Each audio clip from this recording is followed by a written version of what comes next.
Bismillah ar-Rahman ar-Rahim. Assalamu alaikum, respected viewers. May your acts of worship be accepted. Welcome to Heyat Online. We're talking about the opportunities in the month of Ramadan. Are our opportunities or obligations that we have during this month, are they only limited to spiritual things, personal things, or do we have obligations towards others in this month?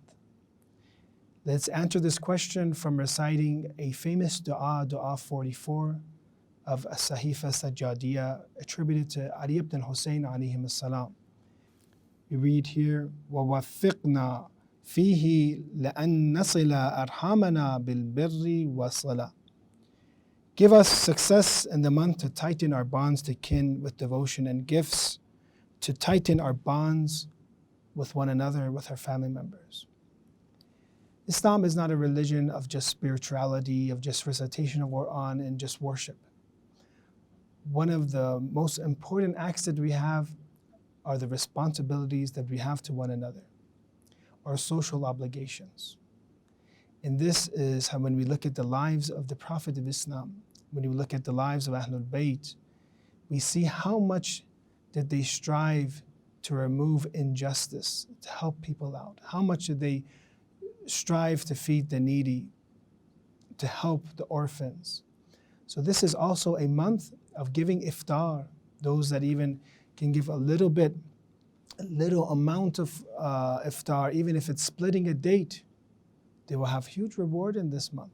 Islam is a complete religion.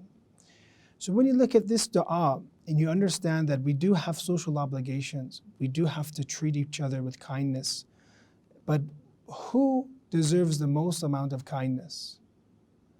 When we look at and we analyze all of society, obviously those that are closer to us, those that we see more often, those that are attributed to us by blood, our relatives, they have the most obligations towards us.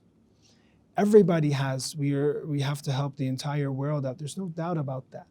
But when somebody lives closer to you, they have more you have more obligations towards them. When somebody is closer to you by family, you have more obligations because they are the ones that will tell you their problems. They will tell you their needs. They might not tell others their needs.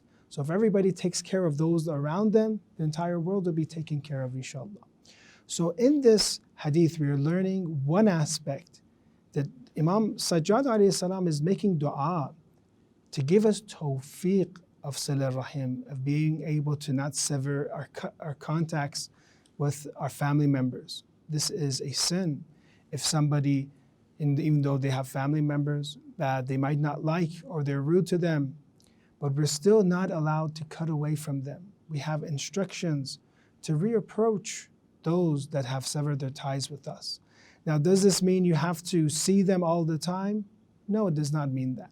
It can be done even through the telephone. It can be done through chat, through email, that as long as people understand that you're not disconnected with them. So in this month of Ramadan, it is also family time. We are trying to, at the same time, be complete, not only focus on reciting Quran and fasting. So when you look at the reward of visiting our family members, being attached to them, we look at this hadith, for example, Silatul Arham, Tuzkal A'mal, it purifies the action. وَتُمْنَ الْأَمْوَالِ, you want your money to be increased, your wealth to increase, it increases it.